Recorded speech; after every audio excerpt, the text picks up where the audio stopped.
इंदिरा गांधी राष्ट्रीय मुक्त विश्वविद्यालय, सतत शिक्षा विद्यालय, प्रमाण पत्र कार्यक्रम, खाद्य और पोषण में प्रमाण पत्र, CFN, CFN 1 आप और आपका भोजन, ब्लॉक 1 खाद्य पदार्थों के वर्ग, पोषक तत्व और उनके कार्य, इकाई 3 आहार में अधिक मात्रा में पाए जाने वाले पोषक तत्व और उनके कार्य। इकाई 1 में आप पढ़ चुके हैं कि पोषक तत्व हमारे शरीर के कई मुख्य कार्य करते हैं।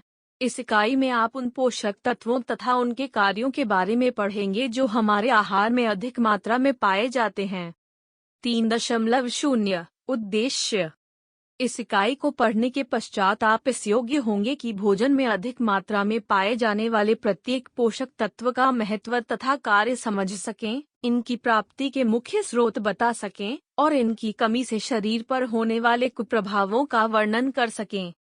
3.1 प्रस्तावना।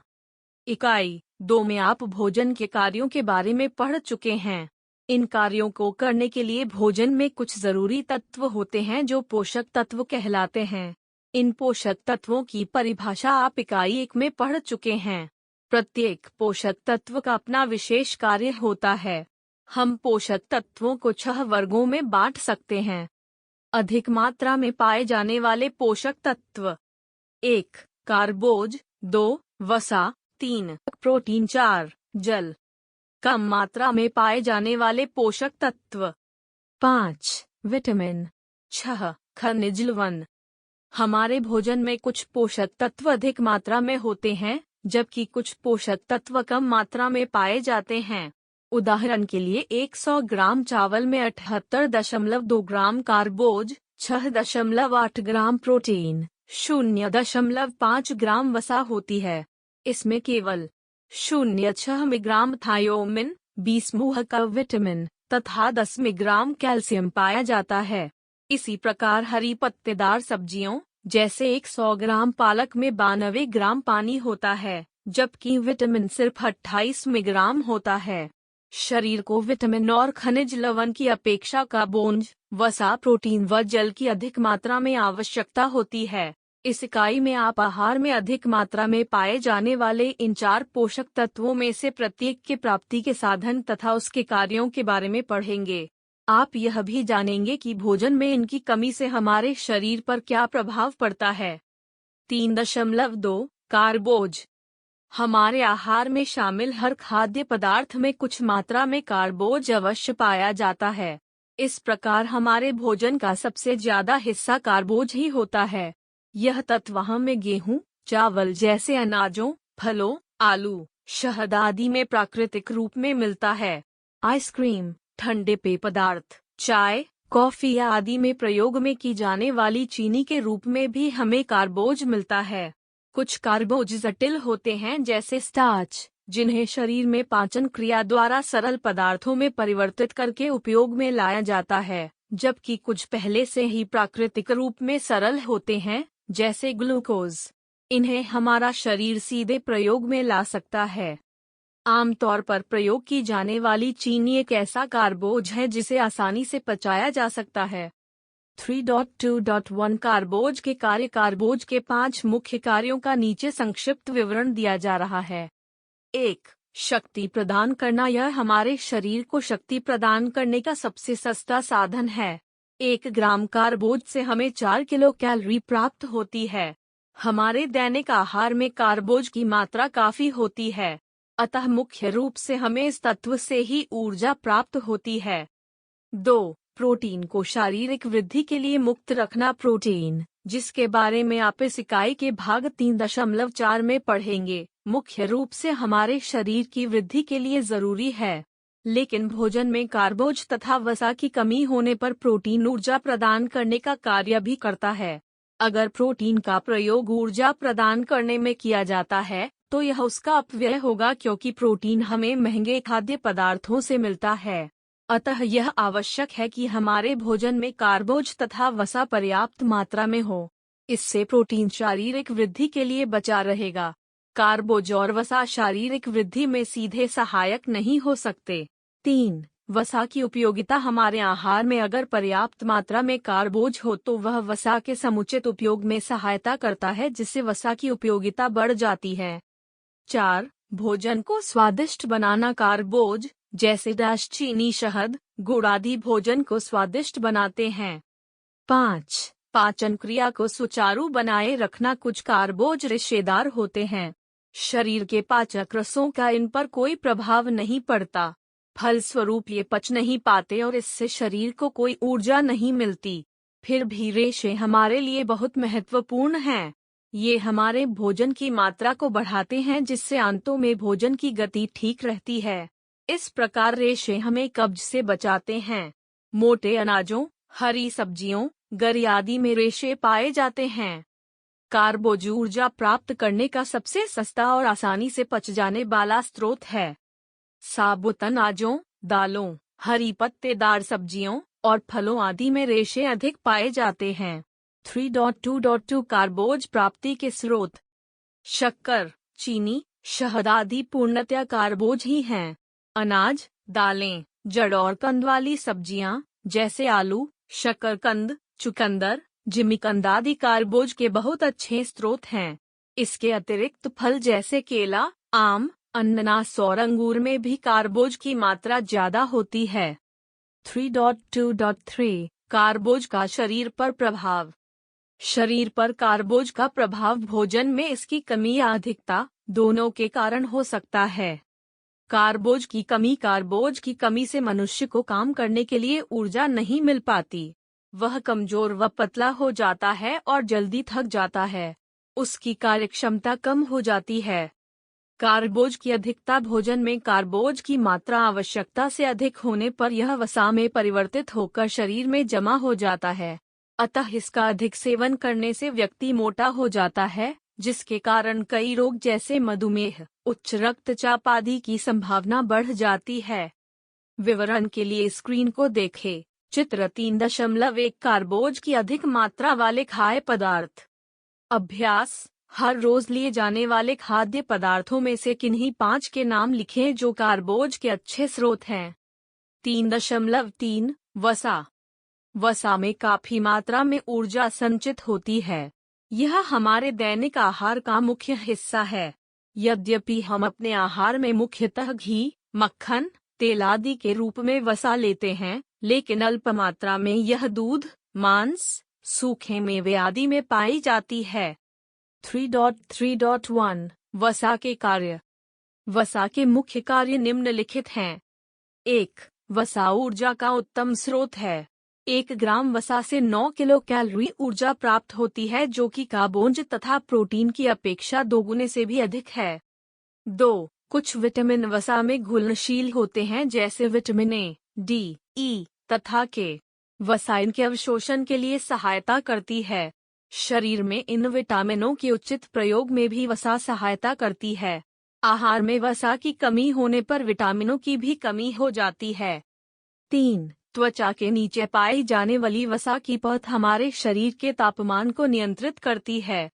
4. वसा शरीर के कोमल अंगों की बाहरी चोटों व झटकों से रक्षा करती है, क्योंकि यह उनके चारों ओर एक गद्दी का काम करती है।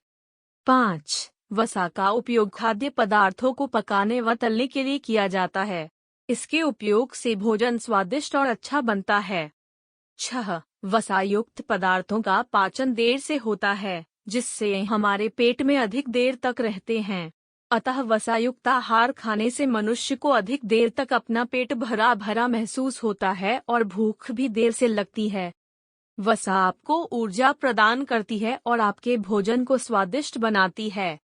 3.3.2 वसा प्राप्ति के स्रोत। वसा के मुख्यतः 2 स्रोत हैं, पशुजन्य खाद्य पदार्थों से प्राप्त वसा तथा वानस्पतिक जगत से प्राप्त वसा। आइए देखें, इन स्रोतों से हमें किस किस प्रकार की वसा मिलती है। वनस्पतिक से खाना पकाने के लिए प्रयोग में लाए जाने वाले विभिन्न वानस्पतिक तेल हमें तिलहनों और नारियल से प्राप्त होते हैं। उदाहरण के लिए मूंगफली, सरसों, तिल, सोयाबीन, बनौला, नारियल आदि का तेल।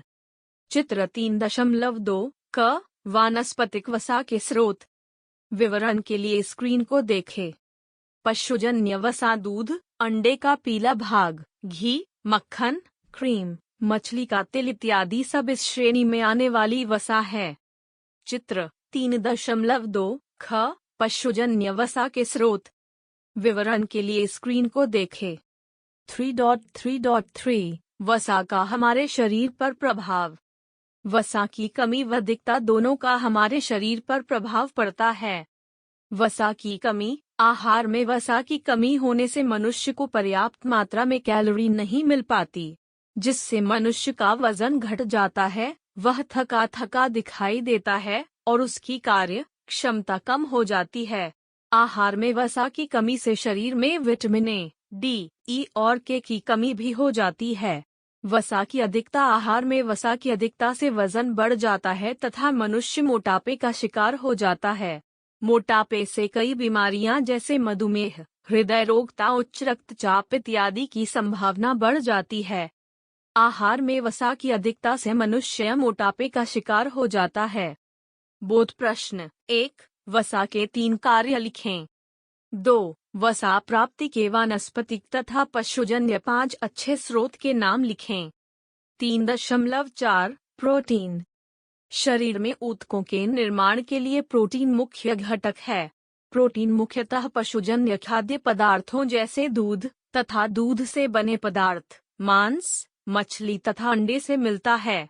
दालें, सूखे मेवे इत्यादि भी प्रोटीन के अच्छे स्रोत हैं। 3.4.1 प्रोटीन के कार्य। प्रोटीन के 3 मुख्य कार्य हैं। 1. शारीरिक वृद्धि। प्रोटीन शारीरिक ऊतकों की वृद्धि व प्रतिदिन टूटने वाले पुराने ऊतकों की मरम्मत के लिए अत्यंत आवश्यक है। शारीरिक वृद्धि व विकास के दिनों में अधिक प्रोटीन की आवश्यकता होती है, क्योंकि यह नए ऊतकों के निर्माण में सहायक होता है। बच्चों का विकास तीव्र गति से होता है, अतः उनके ठीक विकास के लिए अधिक प्रोटीन की आवश्यकता होती है। गर्भवती स्त्री को भी भ्रूण के विकास व वृद्धि के लिए अधिक मात्रा में प्रोटीन की आवश्यकता होती है। इसी प्रकार दूध पिलाने वाली माता को दूध की उत्पत्ति के लिए अतिरिक्त प्रोटीन की आवश्यकता होती है। शिशुओं, गर्भवती स्त्रियों तथा दूध पिलाने वाली माताओं के आहार में अधिक प्रोटीन शामिल करें। 2. शारीरिक क्रियाओं का नियंत्रण। हमारे शरीर को अनेक क्रियाओं के नियंत्रण के लिए प्रोटीन की आवश्यकता होती है। शरीर में पाए जाने वाले हार्मोन और एंजाइम प्रोटीन का रूप होते हैं। ये एंजाइम और हार्मोन हमारे शरीर की क्रियाओं को नियंत्रित करने में सहायता देते हैं। रक्त में कुछ ऐसे पदार्थ होते हैं, एंटीबॉडीज, जो शरीर को रोगों से बचाने की क्षमता प्रदान करते हैं। इस प्रकार प्रोटीन हमें कई बीमारियों से बचाता है। 3. प्रोटीन शरीर को शक्ति प्रदान करता है। 1 ग्राम प्रोटीन से 4 किलो कैलोरी प्राप्त होती है, लेकिन प्रोटीन युक्त भोजन से प्राप्त ऊर्जा महंगी होती है। जैसा कि कार्बोज के अंतर्गत आप पढ़ चुके हैं कि यदि आहार में शक्ति प्रदान करने वाले तत्व जैसे कार्बोज व वसा पूरी मात्रा में लिए जाएं, तो प्रोटीन केवल शारीरिक वृद्धि के लिए ही प्रयोग में आता है। 3.4.2 प्रोटीन प्राप्ति के स्रोत। प्रोटीन प्राप्ति के निम्नलिखित 2 मुख्य स्रोत हैं। 1. पशुजन्य स्रोत। दूध व दूध से बने पदार्थ जैसे पनीर, दही और खोया, अंडा, मांस, मुर्गी आदि। इनमें पाया जाने वाला प्रोटीन बढ़िया किस्म का होता है। इन्हें पूर्ण प्रोटीन कहते हैं, क्योंकि शरीर इनका पूर्णतया उपयोग करता है। 2. वानस्पतिक स्रोत। दालें, साबुत या दली हुई, सोयाबीन, सूखे मेवे जैसे मूंगफली, बादाम, काजू आदि प्रोटीन के अच्छे साधन हैं। गेहूं, चावल आदि अनाजों में भी कुछ मात्रा में प्रोटीन पाया जाता है।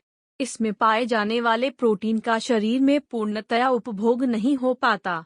प्रतिदिन के आहार में वनस्पति जगत से लिए गए प्रोटीन का शरीर में अवशोषण पूर्ण रूप से नहीं होता है। यदि हम अपने भोजन में विभिन्न प्रकार के ऐसे प्रोटीन युक्त पदार्थों का मिश्रण लें या इनके साथ पशुजन्य प्रोटीन का भी उपयोग करें तो भोजन में प्रोटीन का स्तर सुधर जाता है और शरीर भर में इनका उपयोग बेहतर हो जाता है। अपने आहार में केवल दाल या अनाज का अलग अलग प्रयोग करने की अपेक्षा अनाज और दाल मिलाकर प्रयोग करने से उनकी पौष्टिकता बढ़ जाती है।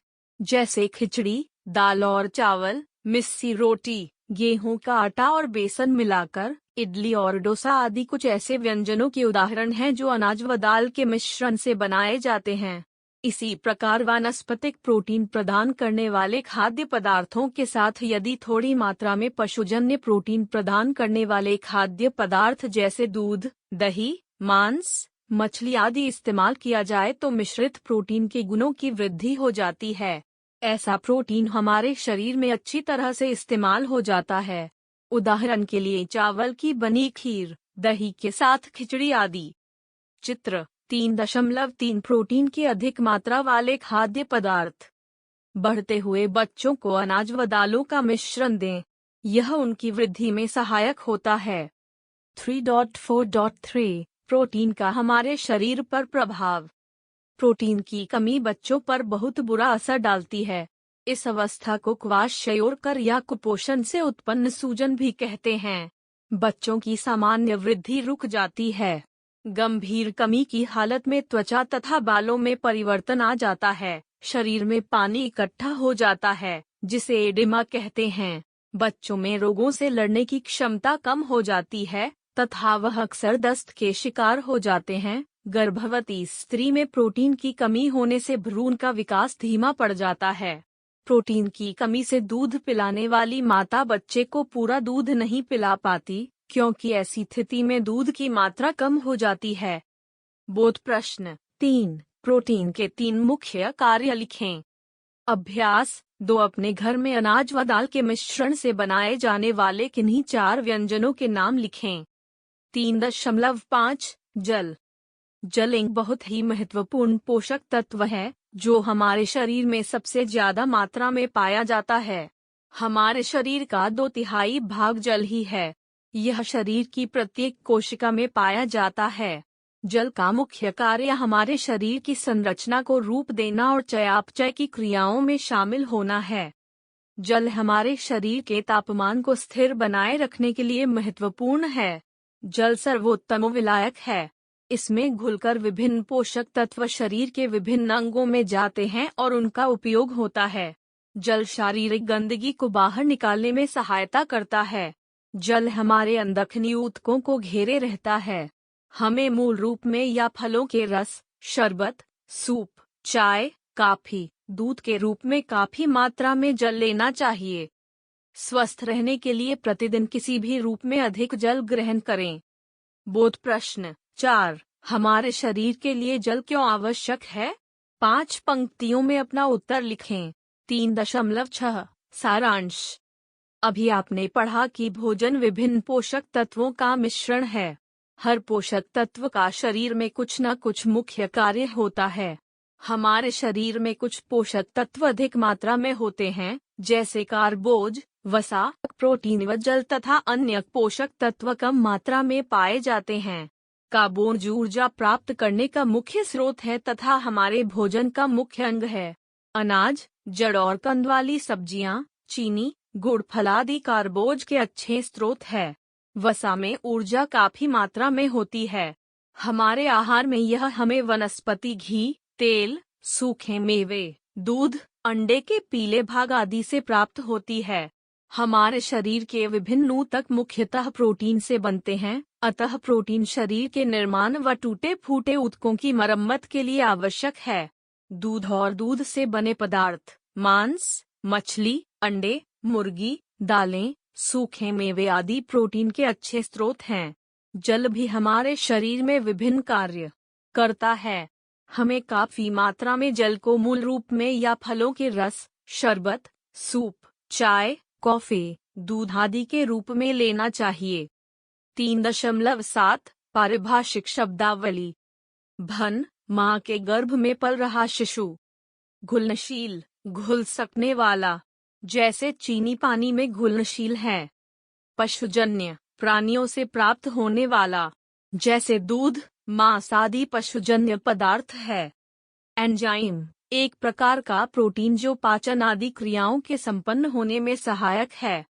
धन्यवाद, मिलते हैं अगले वीडियो में।